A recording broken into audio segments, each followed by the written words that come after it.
Om Namo Bhagavate Vasudevaya. Om Namo Bhagavate Vasudevaya. Om Namo Bhagavate Vasudevaya. Sri Vishnu Sahasranama 190. Govidam Patih. Go means words, cow, the earth. And go particularly means speech. So the prime meaning given here is Govidam means knowers, and Patih, the master. So he is Krishna, Vishnu, is the master of persons who know the meaning of words, who know the meaning of the Vedas, particularly, those are the most important words.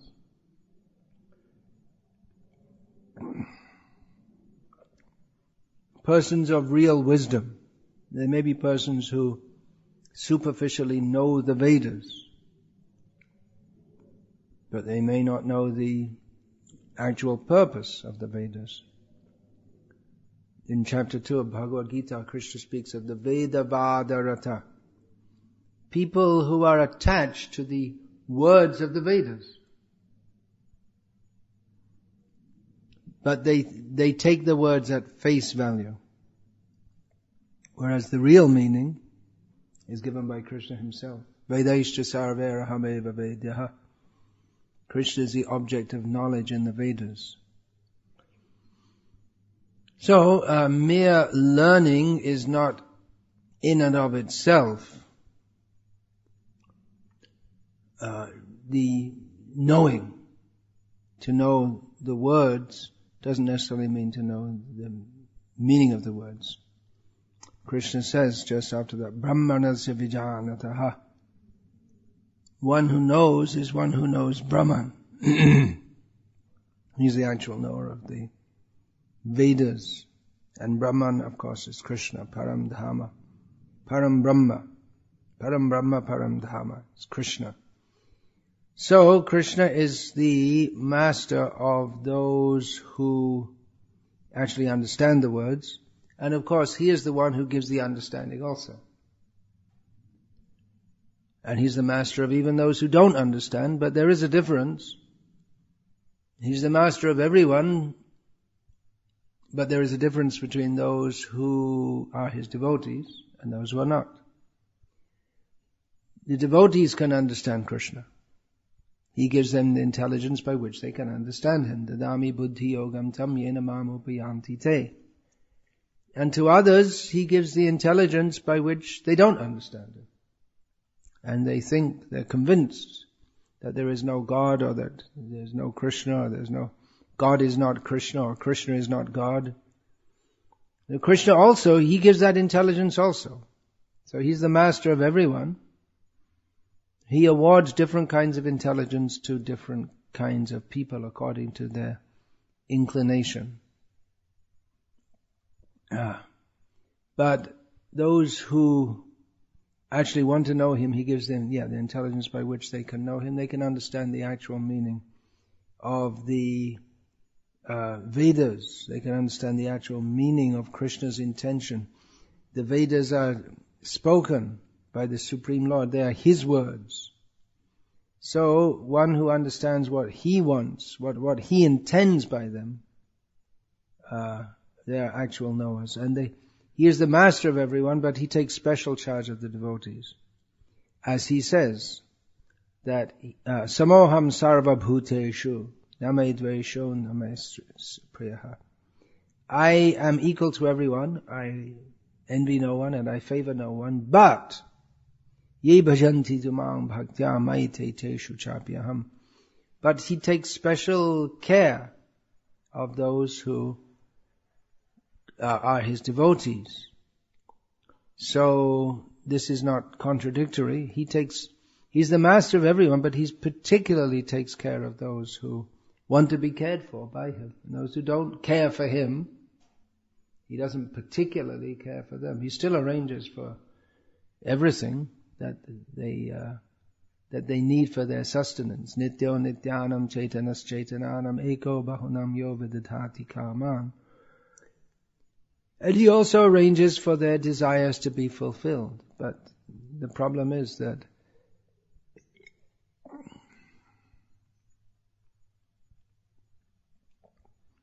persons who desire separately from service to Krishna, they can never be happy. And so they get their desires fulfilled, but they're not happy. And Krishna is not happy with them. So Krishna takes special charge of those who are dear to him. That is natural, just like in a state.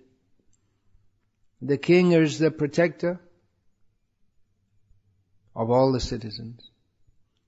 But naturally the persons who are very dear to him and close to him, he has a closer relationship with them. So he understands those who know the words. He's the master.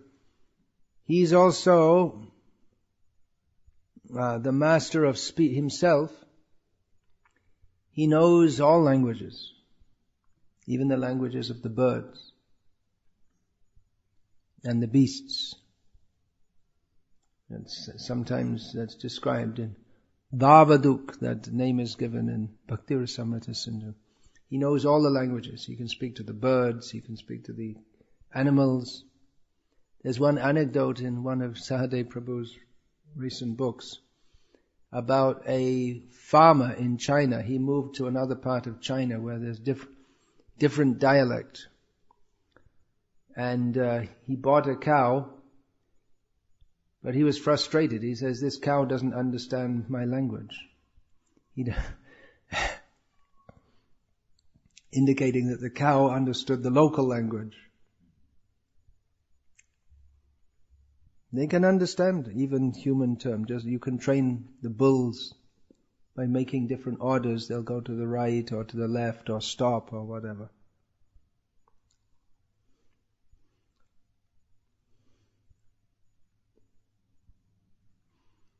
There's another meaning.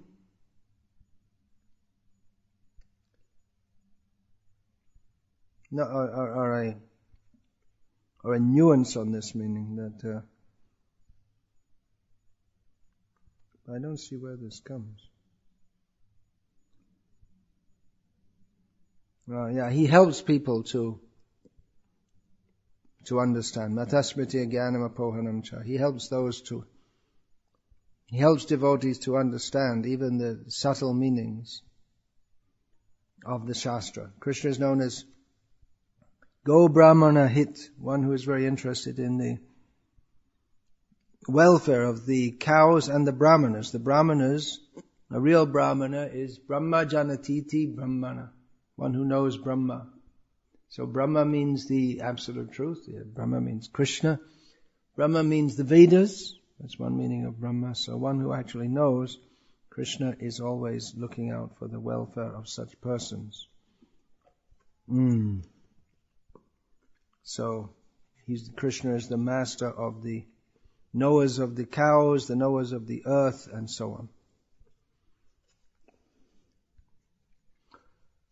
So the next name 191, Maricih. In Bhagavad Gita, Krishna says, Maricih Marutam Asmi. Among the Maruts, the wind gods, he is Maricih. Maricih is a name for the sun, and it particularly means a ray of sunlight.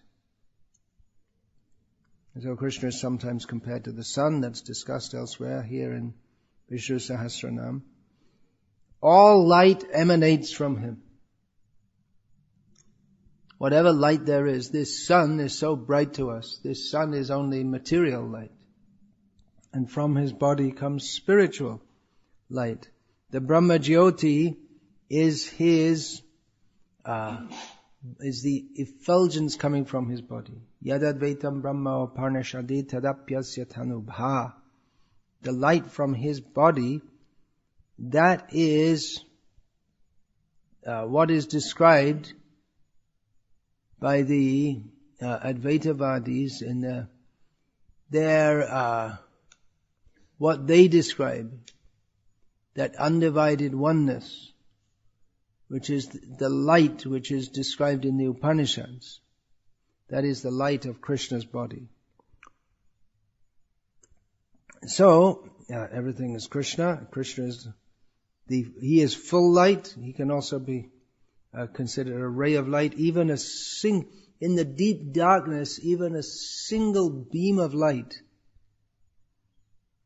seems very bright. And you can, at least within the ray of that light, you can see clearly. So similarly, even a little knowledge of Bhagavad Gita, the light that Krishna gives, that helps us to see far more clearly than we can in the darkness. So even if one doesn't see everything or know everything, but even if we have a little knowledge from Bhagavad Gita, we can see things very clearly. Another understanding of this name, Maricih, is destroyer. Completely different meaning by different analysis of the Sanskrit.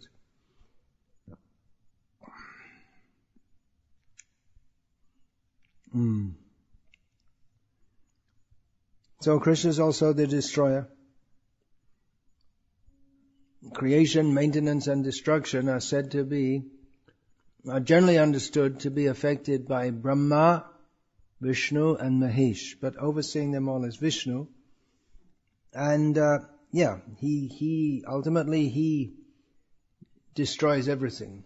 Grasishnu, Prabha Vishnu cha. In Bhagavad Gita he says that the super soul devours everything. So time is also, that's one of the names of Krishna. He is time. And the function of time in the material world is to, within time, things come into being. They exist for some time and they're destroyed. But the main function is destruction. So, that causes disappointment. Whereas time in the spiritual realm, that simply, that is the medium for loving exchange, lila. So he is also the destroyer. Jatasya hi dhruvo mrityud, dhruvang janma mritasya cha. So for one who is born, death is certain. For one who has died, birth is certain. But then birth is certain, but then again death is certain. So it's a cycle of birth and death. Actually, it's a cycle of death because there's no birth there's no birth for the soul. So the specific feature of the material world is that there is repeated death. That's not in the spiritual world. Name 192, Damanah. So this name Daman means dispeller, subduer, he who controls everything by pervading everything. The most common meaning is to control or subdue, to subdue, and that's a common term in spiritual culture is Indriya Daman. To subdue the senses. Are you subduing your senses? Are your senses under control? Or are they wild? The senses are like wild horses. To control them is a great art. Actually, to control them is very difficult. People to try to do that by undertaking yogic austerities, and they think that if they remove themselves from society, then they can control the senses, because if you're just living in a cave, there's nothing to enjoy.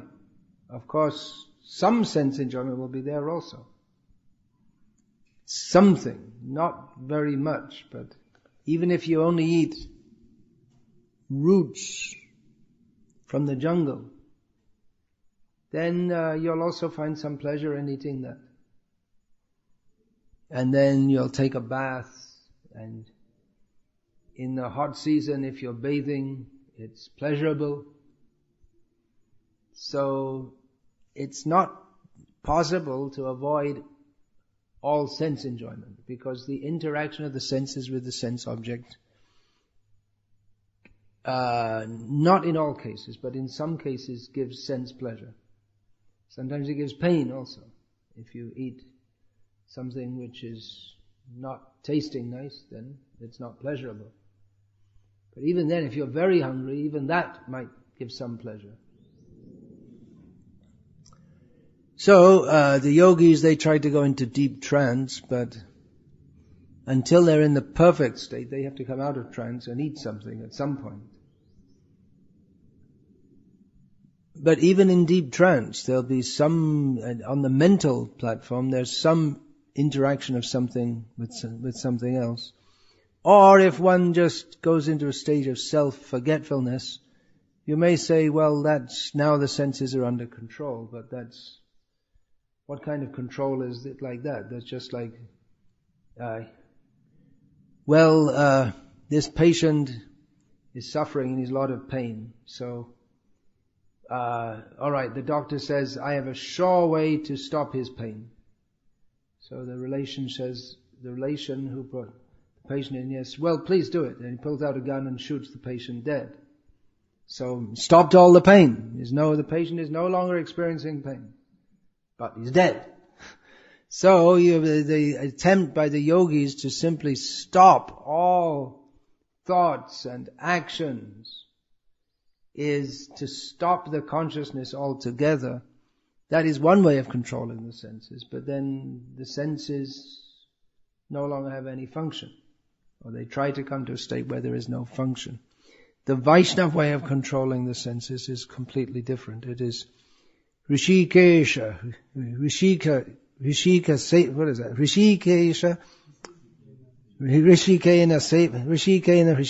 Sevanam Bhakti Ruchyate. That is by Bhakti, engaging the senses in the service of the master of the senses. So, Krishna, he is Daman. Bhaktivinoda Thakur, he prays in his song, Gopinath, that I am unable to control my senses. You take charge. He's in charge ultimately of the senses. So if we desire to control our senses, to engage our senses in his service, instead of trying to enjoy separately from him, then we have to pray to him for the mercy by which we can do so. Now, so subduer, especially of the senses. So we have to pray to him that please help me to control my senses. Because uncontrolled senses means that there's no spiritual advancements, are not possible. The mind is the center of the senses. So if the mind is uncontrolled, the senses are uncontrolled. As soon as we see some nice food in a shop, we can't stop ourselves. We go in and buy it and start to eat it. No control. We know what's right and what's wrong, but we just don't have the habit of applying our discrimination and saying, no, I shouldn't do this. All right, I won't do it. So, if one is completely uncontrolled or non-self-controlled, then he's like a madman or an animal. Even an animal can be trained to have some control. You train, just like we're talking about bulls, they can be trained to act submissively to the human. Elephants can be, dogs can be. Cats, not much, but to some extent. But if one is completely uncontrolled, then just like an animal. Or a child, a baby, a newborn baby, you don't expect a baby to be, no one expects a baby to have any modicum of self-control. But as the children grow, then gradually they're trained. One of the main functions of a school is to train the children in sense control. That's the greatest gift in education. If the children can be trained in sense control. Of course, you may say the greatest gift is to give them Krishna consciousness. But there's no real Krishna consciousness without sense control. Because Atendriya priti vancha tare bale kam Krishnendriya priti ichha dhare prema nam. As long as we are desiring our own sense enjoyment, then we're on the mundane platform. The platform of personal desire. And the platform of Krishna consciousness is to simply desire Krishna's enjoyment. So this point is very important. How Krishna, He helps us to control the senses. And He Himself, of course, is the greatest controller of His senses. Krishna completely controls His senses by engaging His senses in acts of personal enjoyment. Which is what He does, because He's the supreme enjoyer. And everyone else controls their senses by withdrawing their senses. Anyone else who is to be self-controlled must control their senses by withdrawing their senses from any act of personal enjoyment, because the constitutional position of Krishna is to enjoy, and the constitutional position of everyone else is to be enjoyed. So the desire to enjoy separately from Krishna is the root problem. It is our problem in material existence. So Krishna helps us to overcome that. So other meaning of Damanah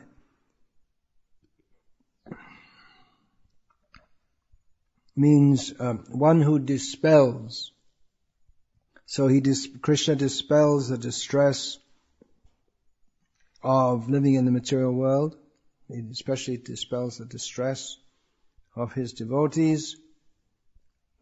Linking the previous name, Maricih, with the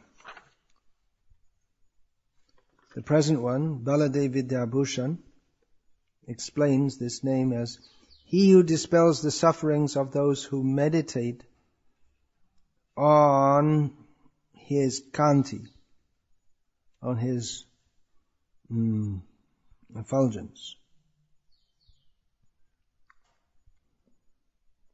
So He's a dispeller. Another meaning, is the subduer not only of the senses, but He controls and punishes those that misbehave. So in this sense, the king is a representative of the Supreme Personality of Godhead. The king, if they're actually doing what they're supposed to be doing. There are no kings in the modern age. And even the leaders, they don't even know what is right and what is wrong, so they don't punish people for doing wrong. They themselves are doing wrong most of the time. The worst people are on top of the government administration. Should be the best people. That can also mean Yamaraj. Yamaraj is a representative of Krishna.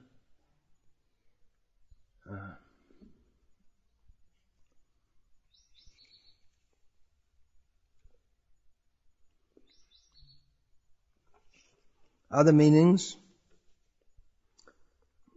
He who by pervading everything controls everything. So He keeps everything in order. He's the subduer. He keeps everything in order. The laws of science, the scientists want to tell us that this is all going on by chance. but actually it is Krishna entering into everything who keeps everything in its right place and maintains the laws of nature, as they call it.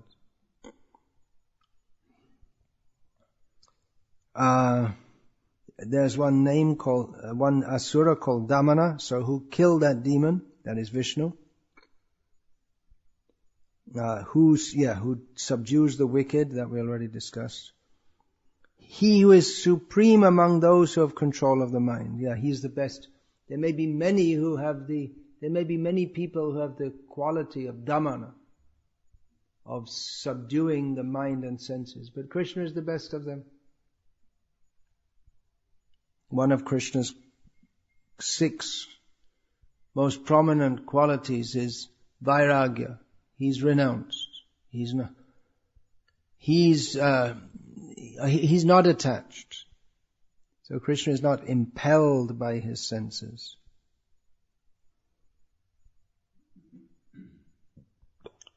Then another meaning is da. Damanah, da means giving and manaha means mind. So in whose mind there is always the tendency to give to others.